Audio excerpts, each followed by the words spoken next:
Hey, Larken Rose here. I don't normally respond to them on an individual basis because there's kind of an infinite number of people out there advocating the enslavement of mankind, also known as government. But somebody said, hey, you should do a response to Steve Shives' video. And I said, who the heck is that? And I went and looked it up and I thought, I actually will do a specific response to this just because Mr. Shives very succinctly expresses several of the most common, completely bogus, irrational complaints about freedom, about anarchism and voluntarism. So he wrote an article called 5 Stupid Things About Libertarians, or 5 Reasons Why Libertarians are Stupid. I already forgot the title. But it was insulting and it was about libertarians. Now, he doesn't distinguish between politically active, like capital L libertarians, and just the general principle, but that's okay.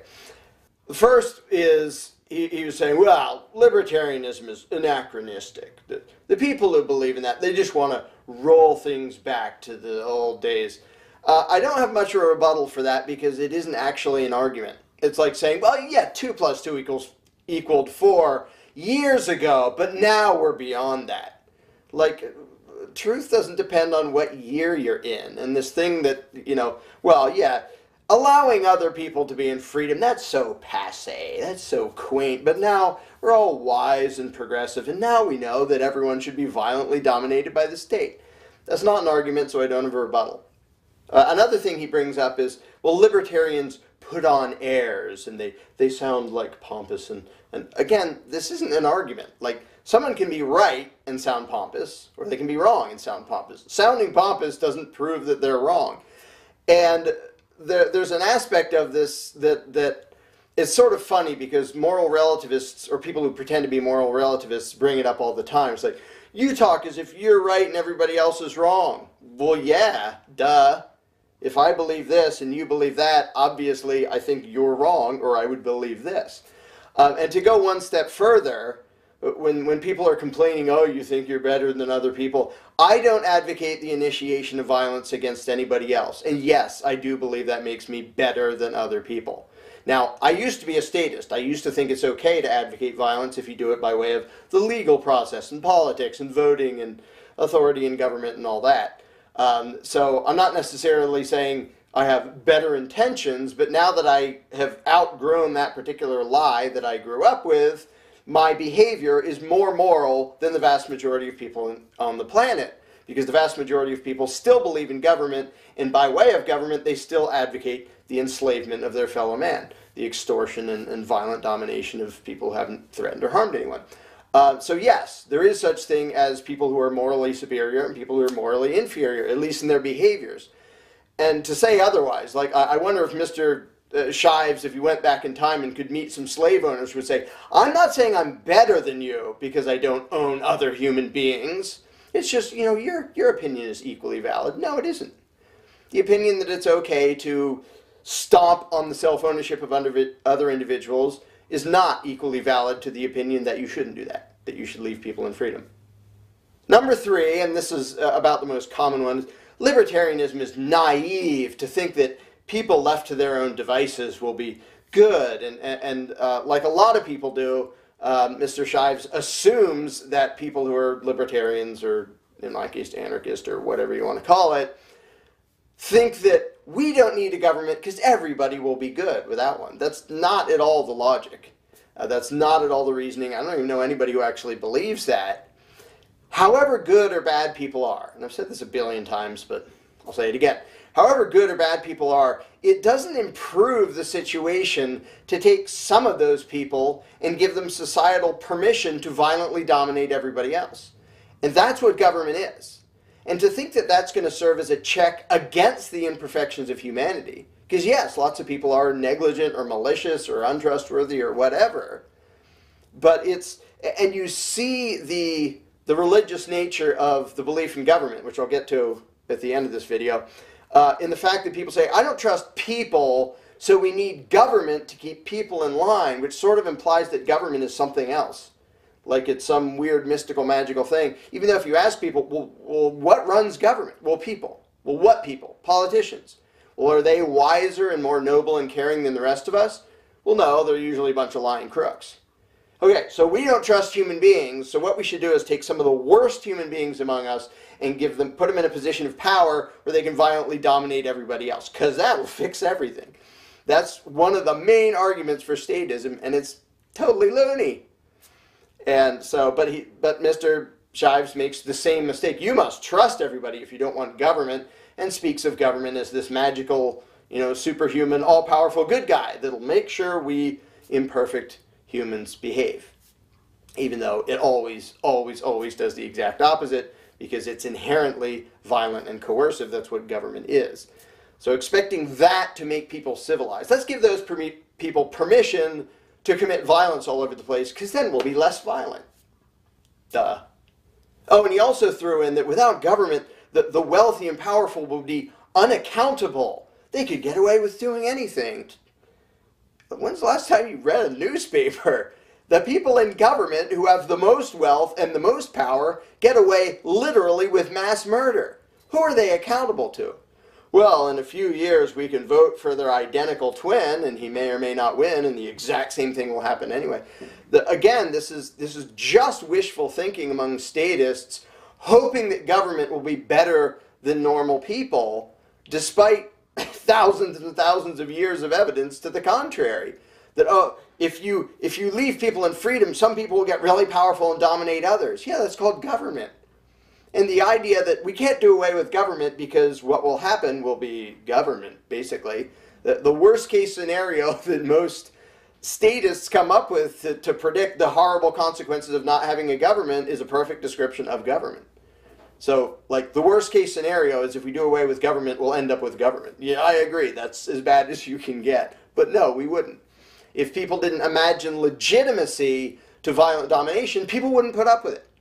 I've said this a million times. There's only one gang in the world with the ability to forcibly or to dominate 100 million armed Americans, and that's the gang that's duped those 100 million armed Americans into imagining an obligation to obey by making them believe in this superstition called authority. So they put up with it because they believe that the mythology that apparently Mr. Shives believes about representatives of they represent us, and there's consent of the governed, and all the garbage to try to hide the fact that no, there's a ruling class and it violently dominates and robs everybody else. That's the reality, and that doesn't make us safer. It doesn't make us more civilized or anything else. So the idea that without a giant violent ruling class, there would be powerful people we couldn't control. Holy smokes, open a history book. Number 4, he opines that, oh, this libertarianism alienates people from the government. Oh dear, we have to be involved because the government is us, and more of the same bogus mythology. It's sort of like saying, come on, if we say the carjacker is bad, the good people might stop voting for a carjacker and might not be friends with the carjacker. Government is the enemy of the people. It is a parasite. It is a violent, dominating, inhuman, immoral beast that constantly initiates violence against all the productive people. And this idea that, oh, let's be buddies, we don't want to be alienated from that thing. Yes, I do. I absolutely want to be alienated from that thing as far as possible away from it. So it just sort of feeds into the thing that the government is us, which is, you hear all the time, it's just so ridiculous that anybody believes that. Like, you know that it gives commands. It says, you're going to give us this much money. We're going to call it taxes. You're going to do this. You're not going to do that. If you disobey any of our commands or laws, we're going to hurt you. And to say that we are the government is just as pathetic as slaves on a plantation saying, we are the slave owners. No, you're not. They boss you around and you obey, or they hurt you. They're not you. If you really can't tell the difference between the people who have to obey or they get hurt and the people who give the orders, that's some pretty serious delusion you got going on in your head. And number 5, my favorite, is libertarians are selfish. They just want it their own way. And it just amazes me that anybody can argue this with a straight face. Because libertarianism, the non-aggression principle, what it says, the whole thing it says is, I own myself. I don't have the right to initiate violence against you, and you don't have the right to initiate violence against me. I get to decide what is done with my life and my body and my energy and the fruits of my labor, and you get to decide what's done with yours. And when a statist comes along and says, you're selfish, what he's really and truly saying is, you over there who want to be in charge of what you earn and you produce, you're selfish. But I'm loving and caring when I advocate that the state forcibly deprive you of the fruits of your labor for what I want it to do. It really is that loony. When statists call libertarians or anarchists selfish, you're so selfish because you think you should be in charge of yourself, while I'm loving and caring because I want you enslaved. Mr. Shives, I want you to have absolute, complete control of your own life, the fruits of your own labor, your own time and energy. I want you to be completely free. Now tell me how selfish I am that I also want me to be free. You don't want either one of us to be free. You want a ruling class that violently dominates and extorts all of us and do what you want it to do with my money. That does not make you selfless and caring. That makes you A, a thug, and B, a coward. A thug because you advocate violence against millions of people you don't know, and B, you're a coward because you don't do it yourself. You vote for somebody else to do it for you, to rob people you don't know on your behalf, to spend their money on what you want, and you call it selfish when they say, you shouldn't rob me for what, you shouldn't steal my money for what you want. You spend your money on what you want. That's perfectly fine. That is the heart and soul of libertarianism, but you don't get to steal mine. Oh, you're so selfish. Talk about hypocrisy. It's just amazing. It's like a carjacker. Give me your car. And the guy says, no, you're so selfish. You won't share your car with me. Holy smokes. Mr. Shives, grow up. And the final point. That was his 5 points, but Mr. Shives is a very outspoken atheist, or pretends to be. And this is one of the main points I wanted to make here, because I don't know who first came up with the term state theist, but Mr. Shives is a shining example of a state theist.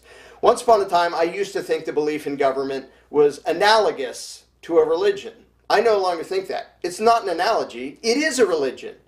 Mr. Shives, you are not an atheist. You believe in a God. You believe in a superhuman deity that has rights that mere mortals don't. And this deity that you believe in and you worship and you beg for, you pray to shower its blessings upon you and to smite your enemies, you imagine that its commandments are holy decrees and that anybody who disobeys, breaks the law, is a horrible sinner and criminal. Mr. Shives, your God is called government. And not only is it a mythical deity, your religion, the cult of state, is the most insane, destructive religion in the history of the world, with the highest body count by far among any religion, the most amount of oppression and violence and injustice and extortion and murder was committed in the name of your religion, Mr. Shives, and that religion is called government. And the funny thing is to hear atheists criticize people who believe in God. And I'm not a Christian, and I don't, the only reason I won't get into it, I don't call myself an atheist just because it usually implies some things that I don't believe. But I don't believe in what almost anybody calls God. But it's so funny to watch self-described atheists who will, logically attack somebody's belief in their God, and then turn around and use the exact same arguments in the other direction to justify their own belief in this mythical superhuman deity with the right to rule known as government. So, Mr. Shives, you're not an atheist, hate to break it to you, and you're basically out there advocating the enslavement of mankind and taking pride in your own subservience to a mythical deity. And unfortunately, the truth of the matter is, people who have done that are the ones who have been causing 99% of the oppression, injustice, suffering, and murder throughout human history.